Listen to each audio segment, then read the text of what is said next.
Hello, my dear students. How are you? I wish you all are well and healthy. और हम शुरू करते हैं अपना chapter number 11 force and pressure. Science में हम एक चैप्टर पढ़ा रहे थे force and pressure. Chapter number 11 in your science book. Force के बारे में हमने जाना कि पिछली क्लास में फोर्स क्या होता है, फोर्स का किस तरह से वो इफेक्ट करता है, कैसे वो स्टेट ऑफ मोशन चेंज करता है, कैसे वो किसी का स्टेट ऑफ मोशन में किस तरह से वो हेल्पफुल है, और बाकी बहुत सारे एग्जांपल देके हमने इसको समझा। तो प्रीवियस क्लास में ये हुआ। नेक्स्ट क्लास में हमने आपको बोला था कि टाइप्स ऑफ फोर्सेज आप पढ़ेंगे अपनी टेक्स्ट बुक से, और फिर हम आज उसको डिस्कस करेंगे। तो बहुत सारे बच्चों ने पढ़ा भी होगा, जिन्होंने नहीं पढ़ा है तो हम उनको बता देते हैं कि उनको अब पढ़ लेना है, वरना अच्छे से क्लियर नहीं होगा। तो टाइप्स ऑफ फोर्सेज में बच्चों दो टाइप के फोर्सेज हम मेन बेसिकली करते हैं। पहला जो फोर्स है उसको हम बोलते हैं, चलो कलर चेंज कर लेते हैं ताकि दिखाई दे स्क्रीन पर। दो तरह के फोर्सेज हैं, कॉन्टैक्ट और नॉन कॉन्टैक्ट।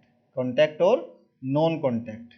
पहला एक कॉन्टैक्ट फोर्स है, दूसरा नॉन कॉन्टैक्ट। तो आपको समझ में ही आ रही होगी बात कि कॉन्टैक्ट नॉन कॉन्टैक्ट का क्या मतलब है। सीधे हाँ, वही कॉन्टैक्ट का मतलब है कि जो टच में हो, तो जो फोर्स टच करके लगाए जाते हैं। अब आप सोचेंगे नॉन कॉन्टैक्ट के फोर्स कौन से हो सकते हैं। बिल्कुल, तो अब हम इस वीडियो में उसको देखेंगे, कॉन्टैक्ट नॉन कॉन्टैक्ट में क्या है, ये भी क्या इनमें भी कौन कौन से आते हैं। ठीक है, okay, let's play. Types of forces. Force two types के होते हैं। पहला आप स्क्रीन पर देख सकते हैं, contact forces, non contact forces. Contact forces में कौन कौन से 5 कॉमन टाइप्स ऑफ फोर्सेस, इन्हीं को हम 5 में बांट क्लासिफाई कर देते हैं। पहला है मस्कुलर फोर्स। आप देख सकते हैं स्क्रीन पर मस्कुलर फोर्स। मस्कुलर फोर्स का मतलब है कि जो आपको दिया गया है, आप जब मास्क लगाते हैं, आप मस्कुलर का मतलब यही नहीं कि बॉडी की बात कर रहे हैं। मस्कुलर मतलब जहां अपने हाथ से, अपनी बॉडी से आप ताकत लगाते हैं, चाहे आप हाथ से किसी को धक्का दे रहे हैं, पुल कर रहे हैं, पुश कर रहे हैं, या लिफ्ट कर रहे हैं, वो सारे कौन से फोर्स कहलाते हैं, मस्कुलर फोर्स। ठीक है, क्या बोलते हैं, मस्कुलर फोर्स। दूसरा फोर्स है फ्रिक्शनल फोर्स। फ्रिक्शनल फोर्स का मतलब है, आप लोग सड़क पे साइकिल चलाते हैं, तो जो टायर टायर और रोड के बीच में, टायर और रोड के बीच में जो फोर्स लगा हुआ है उसको फ्रिक्शनल बोलते हैं। टायर और रोड के बीच में, यहाँ पर, जैसे आप कोई वस्तु, किसी ऑब्जेक्ट को पुश करेंगे जमीन पर, तो थोड़ा फोर्स लगाना पड़ता है कि नहीं। जैसे आप अपना बेंच खिसका रहे हैं तो थोड़ी ताकत लगानी पड़ती है। तो वो जो फोर्स लगाया, जब आप इस तरह का फोर्स काम करता है, वो उसको बोलते हैं फ्रिक्शनल फोर्स या फ्रिक्शन। या आगे अपने नेक्स्ट चैप्टर में, अगले चैप्टर्स में भी आप सीखेंगे फ्रिक्शन के बारे में, पूरा कि फ्रिक्शन क्या होता है। अभी आप समझ लीजिए, जब दो ऑब्जेक्ट कांटेक्ट में आते हैं, तो उन ऑब्जेक्ट्स के कांटेक्ट में आने के बाद जो फोर्स लगता है एक दूसरे में, वो होता है फ्रिक्शनल फोर्स। नंबर 3 है मैग्नेटिक फोर्स। मैग्नेटिक फोर्स जो मैग्नेट्स में आपने देखा होगा, सॉरी ये थोड़ा फास्ट चला गया। मैग्नेटिक फोर्स के बाद दूसरा,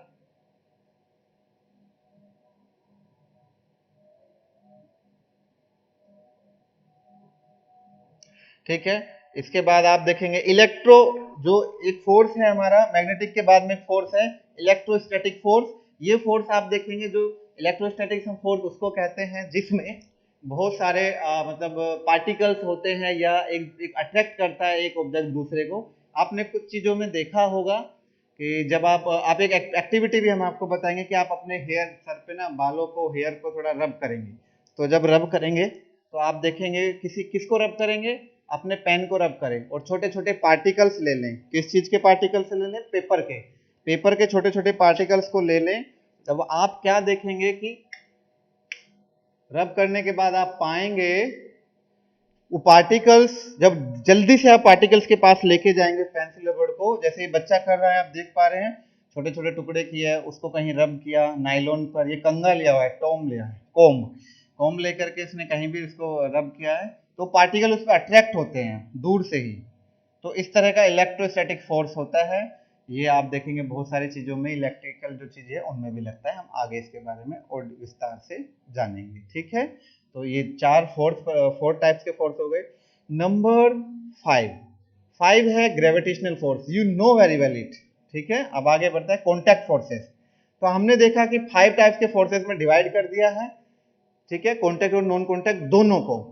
अब हम कॉन्टैक्ट में कौन कौन से आएंगे उनको देखिए। तो पहला फोर्स जो मस्कुलर फोर्स था वो कॉन्टैक्ट में आता है। You can see on the screen कि जो ये एक आदमी है या जो एक व्यक्ति है वो उठा के मस्कुलर फोर्स लगा रहा है, ऑब्जेक्ट को लिफ्ट कर रहा है। दूसरे में फ्रिक्शनल फोर्स, एक बच्चा बॉल को किक कर रहा है, तो बॉल और इसमें जो फोर्स लगाया गया है इसने, ये क्योंकि जमीन पर थी, वो फोर्स कैसा हो गया, फ्रिक्शनल फोर्स हो गया। ठीक है, नेक्स्ट है मस्कुलर फोर्स हो गया। देखिए फिर से आप देखिए द फोर्स, अब इसकी डेफिनेशन देखिए, द फोर्स एक्सर्टेड बाय,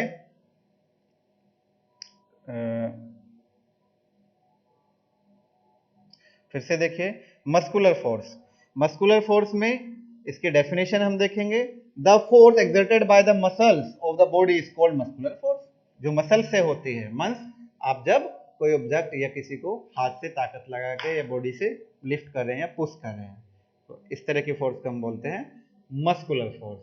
ठीक है, नेक्स्ट मस्कुलर फोर्स, देखो वो जरूरी नहीं मास बढ़ा रहा है, ये सब मस्कुलर फोर्स में आते हैं। हाथ से पानी की बाल्टी खींच रहे हैं, मस्कुलर फोर्स।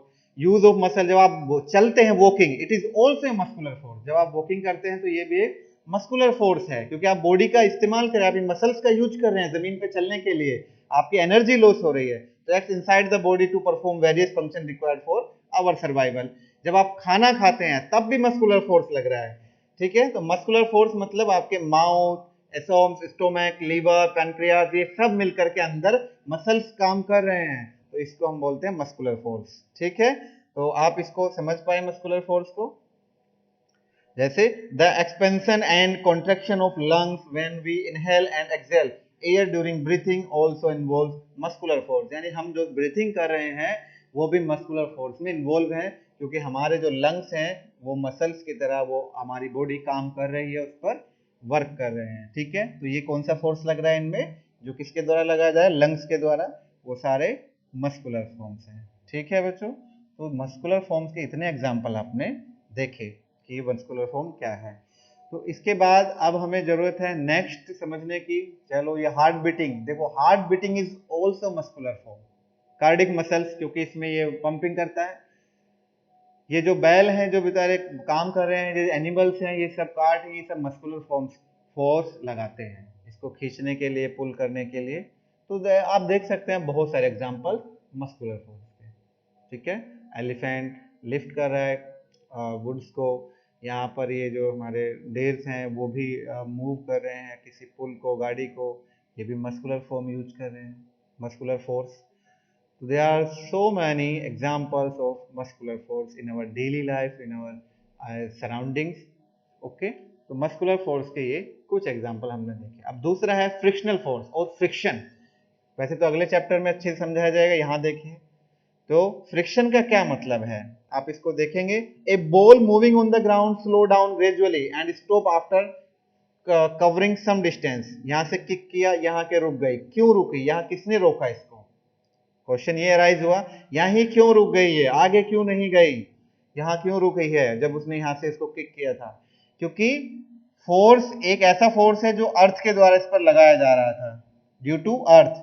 वो फोर्स इस पर जो काम कर रहा था, इसको रोकने का काम कर रहा था, वो रेगुलरली शुरू से ही था, लेकिन शुरू में मसल फोर्स ज्यादा लगाया जा चुका था, इसलिए उसको नहीं रोक पाया, यहाँ फिर उसको रोकने का काम कर रहा था, यहां जाकर के मसल फोर्स कम हो गया, लेकिन फ्रिक्शनल फोर्स इस पर लगता रहा, उसको जो जमीन या अर्थ के द्वारा उसने उसको रोक दिया। तो समझ में आया बच्चों ये फ्रिक्शनल वाला भी कि कैसा फोर्स है। फिर से आप देखिए इसको, ग्राउंड पे जो मूव करती बॉल, उसके अपोज में एक फोर्स लगता है जो मोशन को अपोज करता है, ब्रिंग इट्स, तो we can now define the frictional force.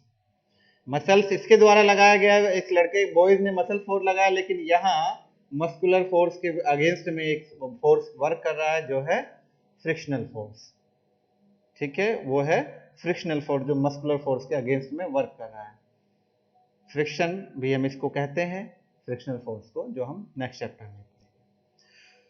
और भी बहुत सारे एग्जांपल्स हैं इसके हमारे डेली लाइफ में। साइकिल जब आप राइडिंग करते हैं तो टायर्स, भाई यहाँ दोनों फोर्स का है, देखो फोर्स हमेशा हर सभी तरह के फोर्स हमारी तरफ एग्जिस्ट करते हैं एक साथ ही। तो पहले साइकिल राइडिंग करने से मस्कुलर फोर्स लग रहा था, तो टायर और रोड के बीच में जो फोर्स लग रहा है, मोशन को स्टॉप करने की कोशिश कर रहा है, वो कौन सा फोर्स है, फ्रिक्शनल फोर्स। ठीक है, तो इस तरह के फ्रिक्शनल फोर्स आप अपने डेली लाइफ में बहुत सारे देख सकते हैं। फ्रिक्शनल फोर्स के बाद में अब आता है हमारा नॉन कॉन्टैक्ट वाले फोर्स। तो दो फोर्स हमने देखे जो कॉन्टैक्ट वाले थे, मस्कुलर, फ्रिक्शनल। नॉन कॉन्टैक्ट में कौन सा फोर्स हमें दिखाई दिया अभी?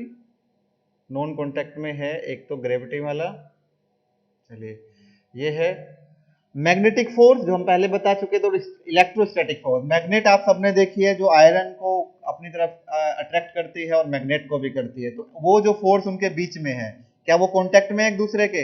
नहीं, बिना कॉन्टैक्ट के अट्रैक्ट करते हैं। और थर्ड है ग्रेविटेशनल फोर्स। तो एक एक के डेफिनेशन समझते हैं। पहला मैग्नेटिक फोर्स, जब देखो मैग्नेट क्या करती है, अट्रैक्ट करती है, जैसे आयरन को, ये एक मैग्नेट है जिसका नॉर्थ पोल ये है और साउथ पोल ये दिखाया गया है। तो ये आयरन को, ये देखो कितने सारी इसने ऑल पेन्स को अपनी तरफ अट्रैक्ट करके अपने में चिपका लिया है, उसको उसको जाके वो कलेक्ट हो गई हैं बिना टच किए। बिना टच किए वो उसके पास आ जाते हैं। तो कौन सा फोर्स है जिसकी वजह से वो ऊपर उठ के खिसक के आ जाती है? तो ऐसा फोर्स वो नॉन कॉन्टैक्ट है क्योंकि कॉन्टैक्ट में नहीं है। उसके बाद भी एक फोर्स तो था ना कि वो ऑब्जेक्ट पार्टिकल्स जो थे आयरन के वो पुश हो गए और मैग्नेट की तरफ को अट्रैक्ट होते चले गए और बाद में जाकर के उससे फिक्स हो गई। तो वो फोर्स क्या कहलाता है बच्चों? ऐसा फोर्स नॉन कॉन्टैक्ट है लेकिन मैग्नेटिक फोर्स हम उसको बोलते हैं। तो आप देख सकते हैं किस तरह से अट्रैक्ट करता है। टू मैग्नेट्स के बीच में भी होता है, नॉट ओनली आयरन। दो मैग्नेट जो होते हैं वो भी एक दूसरे के बीच में। और ये बहुत इंपॉर्टेंट चीज आप यहाँ समझेंगे, दो मैग्नेट्स के दो, हम देखते हैं जो ब्लू कलर में इसने हमें दिखाया गया है वो है साउथ पोल और रेड कलर का नॉर्थ पोल। हर मैग्नेट में टू पोल्स होते हैं, एक होता है नॉर्थ पोल और दूसरा south pole, S for south N for north. तो बच्चों जब सेम पोल एक दूसरे की तरफ को होंगे, सेम पोल मतलब साउथ और साउथ, दोनों मैग्नेट के साउथ और साउथ होंगे, तो वो क्या करेंगे? अट्रैक्ट नहीं करेंगे, रिपेल करेंगे। रिपेल मतलब एक दूसरे को पीछे की तरफ धकेलेंगे, तो उनके अगेंस्ट में एक फोर्स काम करता है। लेकिन जब दो डिफरेंट पोल एक दूसरे के पास में आते हैं, जैसे आप यहाँ देखें कि साउथ पोल है और ये नॉर्थ पोल है, तो वो एक दूसरे को क्या करते हैं? अट्रैक्ट करते हैं। समझ में आया? सेम पोल एक दूसरे कॉन्टेक्ट में आएंगे, नजदीक आएंगे तो वो रिपेल करेंगे। अपोजिट पोल एक दूसरे कॉन्टेक्ट में आएंगे तो वो क्या करेंगे? अट्रैक्ट करेंगे। तो आप इस एग्जांपल के थ्रू देखिए। अभी आप देखें साउथ और साउथ अब एक दूसरे के पास आए तो आप दूसरे को रिपेल कर रहे हैं, है ना? और जैसे अपोजिट पोल आते हैं तो वो कॉन्टेक्ट में आ जाते हैं। आई थिंक आपको ये समझ में आ गया होगा। आपने ये डेली लाइफ में एग्जांपल देखे भी हैं दो मैग्नेट्स को। आप फिर से ट्राई करेंगे। मैग्नेट्स लेंगे दो अलग अलग तरह की और देखेंगे किसी एक तरह से वो अट्रैक्ट करेंगे और दूसरी तरफ से वो रिपेल करेंगे। इस बच्चे को देखो, मैग्नेट लिया, एक्टिविटी कर रहा है, ब्लू साउथ है, नॉर्थ रेड है, तो नीचे लिखा है, आप पढ़ सकते हैं, the magnetic force exerted by one magnet on the other magnet is an example of non contact force. अब लास्ट वाला फोर्स है इलेक्ट्रोस्टैटिक फोर्स। इलेक्ट्रोस्टैटिक फोर्स क्या होता है कि आपने देखा होगा कि देखो एक बच्चा सोक्स ले रहा है, ओ कितनी स्मेल आ रही है, कैसे मुंह बनाया है। तो अब इस सोक्स में क्या किया है इसने? The force exerted by an electrically charged object is called electrostatic force। जो इलेक्ट्रिकली चार्ज ऑब्जेक्ट हैं उनके द्वारा जो फोर्स एक्सर्ट की जाती है या एमिट की जाती है, उस फोर्स को बोलते हैं इलेक्ट्रोस्टैटिक फोर्स। जैसे आपको एक एग्जांपल मैं देता हूँ प्रैक्टिकली, जो आप डेली करते भी होंगे।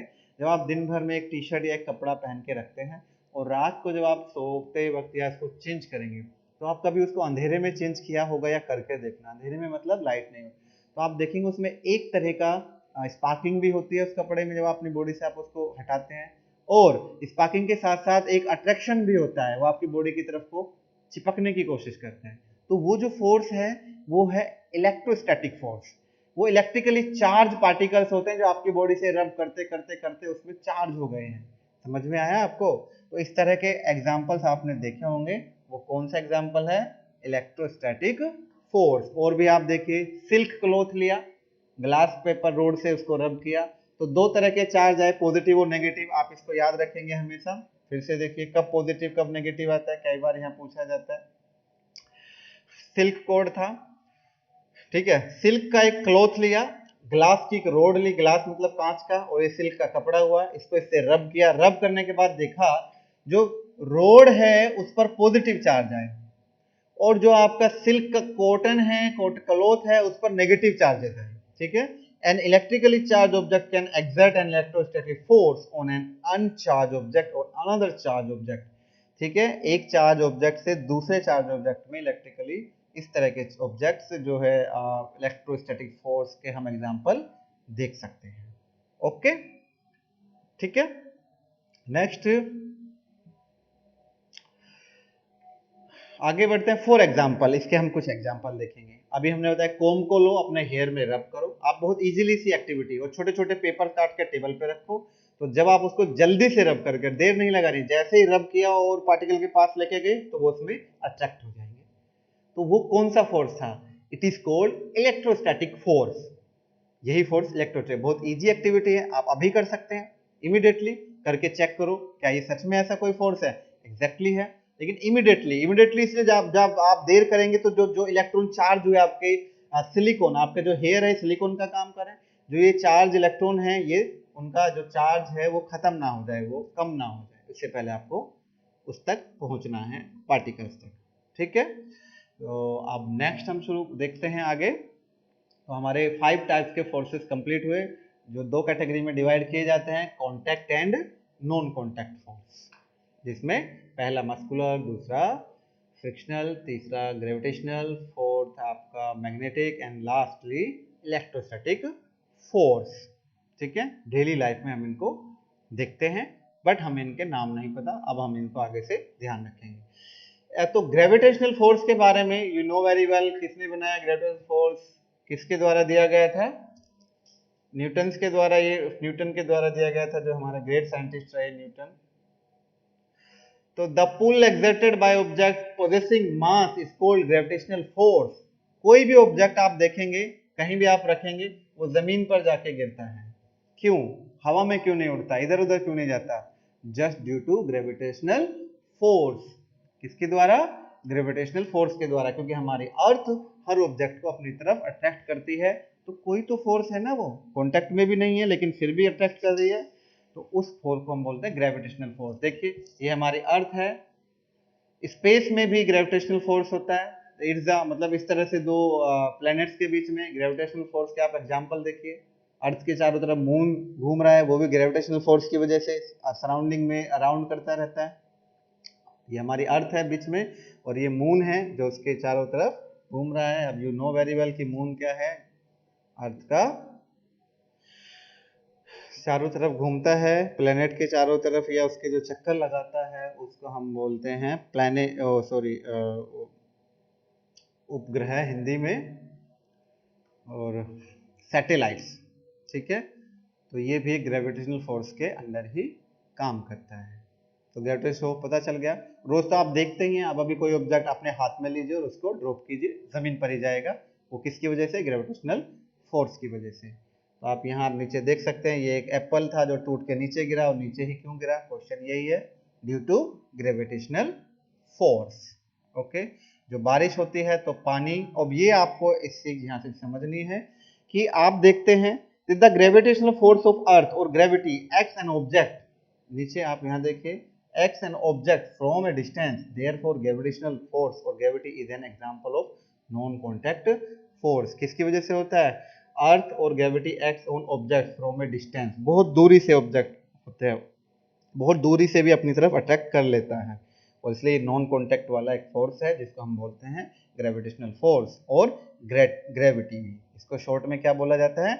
ग्रेविटी। जैसे फ्रिक्शनल फोर्स को फ्रिक्शन बोलते हैं, इसी तरह ग्रेविटेशनल फोर्स को ग्रेविटी बोलते हैं। ठीक है, तो ये भी आपको याद रहना चाहिए। सब बहुत इंपॉर्टेंट चीज़ें जो हम डेली हमारे आसपास इस तरह के जो घटनाएं हैं वो घटती रहती हैं, हम उनको देखते रहते हैं, जो फिनोमेनाज हैं, पर हम उन पर कभी ऑब्जर्व नहीं करते हैं। अभी है pressure.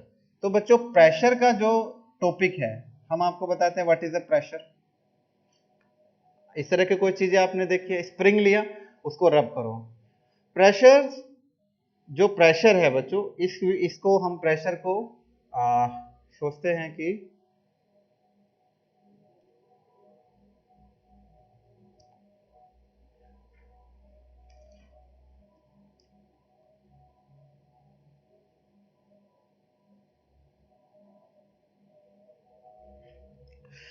Pressure is produced when a force act on A object. हम मतलब सोचते क्या है इनके बारे में, कि जब हम कोई स्प्रिंग लेते हैं, हमने बहुत सारी चीजें देखी है, स्प्रिंग का एग्जांपल आपको दिखाया गया है, इसको क्या कर स्ट्रेच कर रहा है अपनी तरफ को, है ना, और फिर प्रेस कर रहा है उसको नीचे को।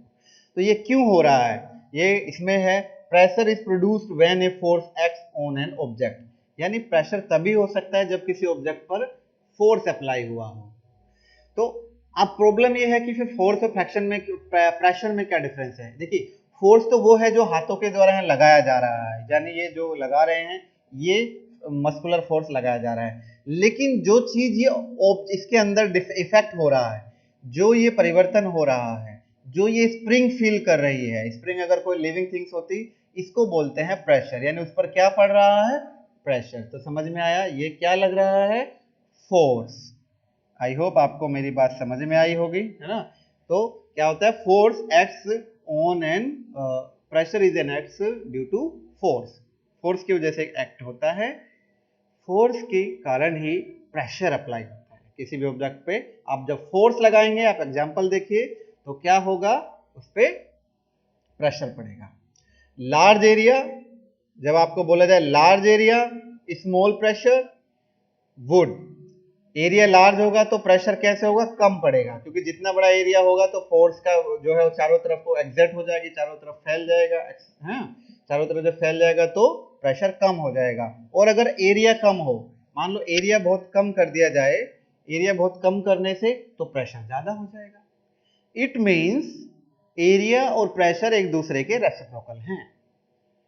अगर एरिया स्मॉल है तो प्रेशर ज्यादा है, जैसे लार्ज एरिया स्मॉल प्रेशर, आप देख सकते हैं लार्ज एरिया स्मॉल प्रेशर, और when small area the pressure must be large.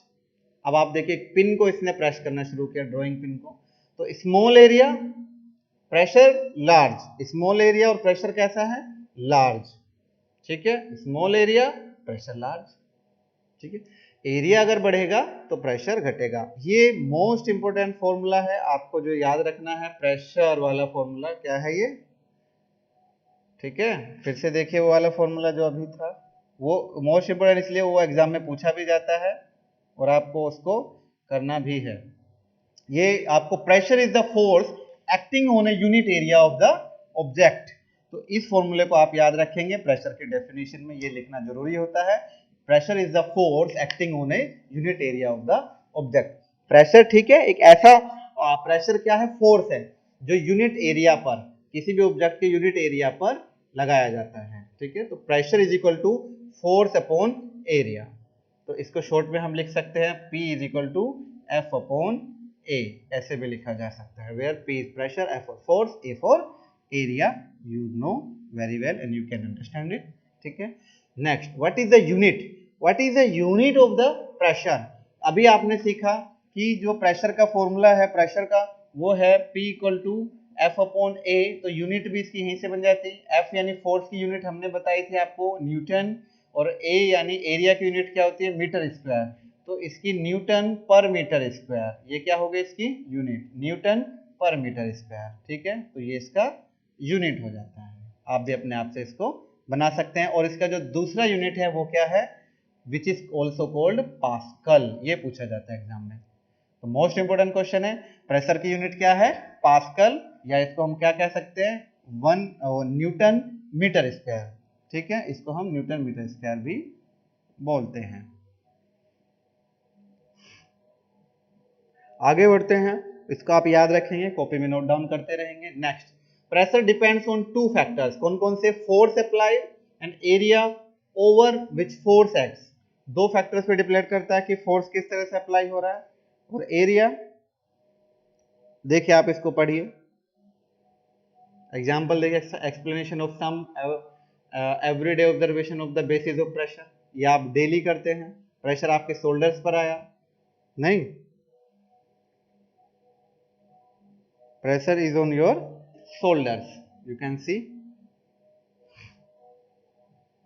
Everyday observation on the basis of pressure. आप जमीन पे चलते हैं तो अर्थ पर प्रेशर पड़ता है। अब इस एग्जांपल को आप ध्यान से देखिए, आपके पास का एक शार्प नाइफ है, शार्प नाइफ, और दूसरा ब्लंट नाइफ। शार्प मतलब धारदार, उसका धारदार का मतलब है जब उसका एरिया कम होगा तो प्रेशर ज्यादा पड़ेगा, इसलिए जल्दी से कट कर दिया उसने, है। लेकिन दूसरा है ब्लंट, यानी उसकी जो ये धार कम है, ये ब्लंट है इसका, तो इसका एरिया बढ़ा हुआ है, मतलब वो ज्यादा शार्प नहीं है, एरिया ज्यादा है तो दोनों पे फोर्स तो आपने इक्वली अप्लाई किया, लेकिन इसका प्रेशर क्या हो गया, इसका प्रेशर लो हो गया, इसका प्रेशर लो, इसका प्रेशर हाई हो गया। जैसे हाई प्रेशर पड़ा जल्दी से वो कट कर दिया, और इसको इसको टाइम लग रहा है कट करने में, है। तो प्रेशर कम होने ज्यादा तभी होगा जब एरिया कम होगा। ओके, देखो कितनी जल्दी जल्दी से कट कर रहा है, उसका एक बार में भी नहीं कट रहा है, और उसने एक बार में कितनी बार काट दिया, उसका एक बार ही नहीं कट रहा है दूसरे वाले से। ठीक है, तो यहाँ भी हम देखते हैं प्रेशर का क्या यूज है। एरिया अगर ज्यादा है तो प्रेशर कम होगा, इसलिए हम नाइफ को हमेशा क्या करते हैं, शार्प करके रखते हैं। शार्प रखेंगे तो वो जल्दी से चीजें काट देता है, क्योंकि उसमें प्रेशर ज्यादा हो जाता है। ओके, चलिए बहुत पोटैटो कट कर लिया हमने, अब आगे बढ़ते हैं। What is the next? Next is the pressure exerted by gases. Pressure बहुत चीजों से लगाया जाता है, लिक्विड से लगाया जाता है, गैसेस से लगाया जाता है। जैसे आप देखिए कुछ गैस कौन कौन सी, यहाँ पर helium, oxygen, nitrogen, carbon dioxide. It is exert pressure on the walls of the containers. अगर आप इन्हें किसी कंटेनर में भरें तो उनके दीवारों पर प्रेशर लगता है कि नहीं। एग्जाम्पल, आप बैलून को लीजिए और बैलून में आप फूंक मार के भरिए, तो आपने तो उसमें गैस भरा, ऑक्सीजन भरा, कार्बन डाइऑक्साइड फिल किया, तो उससे क्या होता है, वो फूल जाता है बैलून। क्यों फूल जाता है बैलून जो होता है, वो क्यों बड़ा हो जाता है? प्रेशर की वजह से। प्रेशर उसके चारों तरफ लगता है। और जो लिक्विड और जो गैस का प्रेशर होता है वो बच्चों all side, around all sides में क्या होगा, इक्वल प्रेशर एक्सर्ट करता है। जैसे आप ऑब्जेक्ट से लगाए, अभी आपने नाइफ से कट किया, तो नाइफ से कट करने पर जहां पर आप प्रेशर लगा रहे हैं बस वहीं पर पड़ेगा। लेकिन लिक्विड और जो लिक्विड है और गैसेस हैं, इनका प्रेशर ऑल साइड्स में इक्वल एक्सर्ट करता है। मतलब आप कहीं भी लगाइए, चारों जितनी भी वॉल्स होंगी सब पर इक्वली वो इक्वली प्रेशर पड़ता है, एक्सर्ट करता है। याद रहेगा ये, आपको ये पूछा जाता है। ठीक है, नेक्स्ट बढ़ते हैं। पार्टिकल्स, आपके जो ऑब्जेक्ट्स होते हैं पार्टिकल्स से बने होते हैं, या आपने केमिस्ट्री में पढ़ेंगे बहुत ज्यादा। प्रेशर एक्सर्टेड बाय गैसेस, तो गैस यानी अंदर नाइट्रोजन, वो भी हमने बताया भरी हुई है एक क्यूब के अंदर, क्यूब में। तो ऑल वॉल्स पर, जितने भी वॉल्स हैं सब पर क्या है, इक्वल प्रेशर ये एक्सर्ट करती हैं, चारों तरफ इक्वली अप्लाई करेंगे।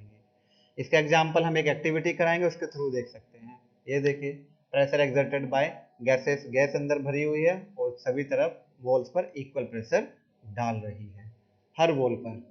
ठीक है, या आप एक बोतल लीजिए, पानी से भरिए, लिक्विड से देखना है, उसमें छेद कर दीजिए बहुत सारे होल छोटे छोटे, और आप देखिए सभी जगह से पानी इक्वली निकलना शुरू हो जाएगा, अगर नंबर ऑफ जो होल्स का जो साइज है वो इक्वल आपने लिया। बैलून देखिए, कितना बड़ा बैलून ले रहे हैं, कैसे ये भरा गया, इसमें गैस भरी, गैस भरने से चारों दिशाओं में ये ऑल वॉल्स पर इक्वली पड़ा। ऑल वॉल्स पर नहीं पड़ता तो वन साइड से फूलता वो। ये देखो एक बच्चा बैलून को फुला रहा है, आपने भी फुलाया होगा, है ना, फुग्गा भी बोलते हैं। एटमॉस्फेरिक प्रेशर, एटमॉस्फेरिक प्रेशर का मतलब है जो हमारे इन्वायरमेंट से पड़ता है, मतलब एयर चारों तरफ तो है, हमारे तरफ गैसेज होती है। तो पहले आप इसको देखिए, एटमॉस्फेरिक प्रेशर को फिर से देखिए। एटमॉस्फेरिक प्रेशर क्या होता है, जो हमारे इन्वायरमेंट में होता है, लेयर ऑफ द एयर। हमारे इन्वायरमेंट में होते हैं, यू नो वेरी वेल, सबसे ज्यादा कौन सी होती है गैस, नाइट्रोजन, है ना। नाइट्रोजन, कार्बन डाइऑक्साइड, ऑक्सीजन, ये सब गैसेज हमारे इन्वायरमेंट में होती हैं, और उनका जो प्रेशर एक्सर्ट्स होता है, तो उसी प्रेशर को हम बोलते हैं एटमॉस्फेरिक प्रेशर। जो कहाँ पर, बाहर कम होता है, अंदर ज्यादा होता है, जहाँ गैसेज ज्यादा वहाँ प्रेशर ज्यादा होगा। ठीक है, अब आपको देखना है कि magnitude of atmospheric pressure. Magnitude हमने कल आपको बताया था, न्यूमेरिकल वैल्यू होती है। तो प्रेशर 740 मिलीमीटर हाई। जितना जितना आप ऊपर जाएंगे, इसको आप याद रखेंगे, पूछा जाता है कि जब आप ऊपर जाते हैं तो प्रेशर बढ़ता है कि घटता है। तो आप देख रहे हैं एटमॉस्फेरिक प्रेशर, यहाँ पहुंचने पर, हिल पर आप चढ़ रहे थे 740 mm Hg, और यहाँ 760 mm Hg, और ओशियन नीचे, समुद्र ये बॉर्डर पर हुआ। तो कहता है this is because as we go up in the atmosphere the weight of air above us goes on decreasing, due to which the pressure also goes on decreasing. जैसे जैसे ऊपर जाएंगे तो जो एयर है, जो गैसेज हैं, उनका प्रेशर क्या होता है, कम हो जाता है। वेट, उनके वेट कम है तो उनका द्वारा उनसे जो प्रेशर दिया जाता है, क्योंकि उनका वेट जो फोर्स अप्लाई करता है, और फोर्स अप्लाई होता है तो प्रेशर पड़ता है। तो जैसे जैसे हम ऊपर हाइट पे जाते हैं तो प्रेशर क्या हो जाता है, कम हो जाता है।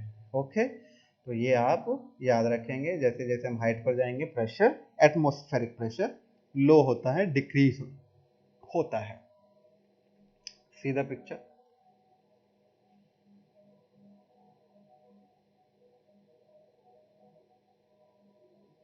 और एक चीज आप इसमें देखेंगे, the common unit for expressing the measuring atmospheric pressure is millimetres of mercury.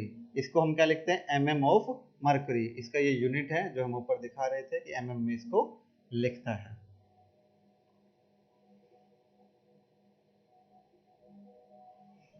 एक चीज अब ये इंपॉर्टेंट है, एग्जाम में पूछा जाएगा, the atmospheric pressure on the surface of earth at the sea level is 760 mm। जो अभी यहाँ लिखा हुआ था sea level mm of mercury. Mercury जो आपने देखा, मर्करी का ही तो फॉर्मूला लिखा है ये Hg।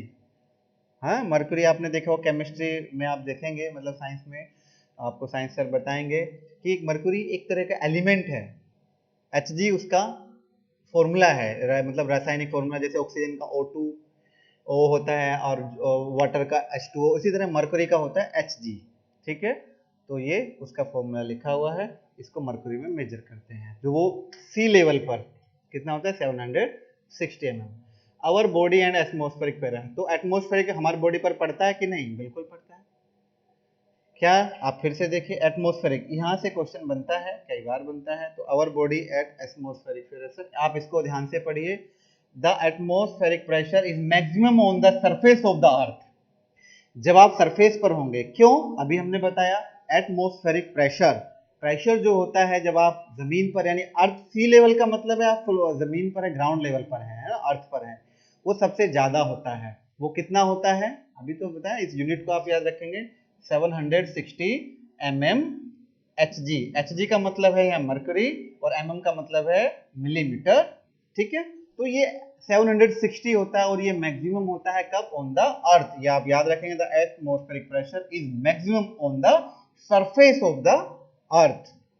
और जैसे जैसे आप ऊपर जाएंगे वो कम होता है, क्योंकि जब ऊपर जाते हैं तो एयर का वेट कम होने लगता है। ऊपर जाने पर एयर जो है कम वेट वाली ऊपर होती है, और कम वेट वाली गैसेज और एयर जब ऊपर होंगी तो फिर उनका प्रेशर भी लो होगा। तो एटमॉस्फेरिक प्रेशर जैसे जैसे हाइट इंक्रीज होगी, एटमॉस्फेरिक प्रेशर डिक्रीज होता चला जाता है। ठीक है, ये आप याद रखेंगे हमेशा।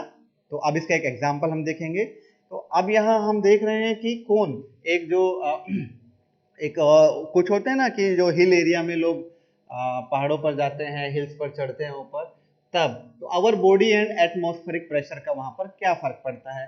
Read this very carefully, I am going to tell you. Since our blood is at a higher pressure than outside pressure, हमारा जो ब्लड प्रेशर है आउटसाइड प्रेशर से ज्यादा प्रेशर में होता है हमेशा।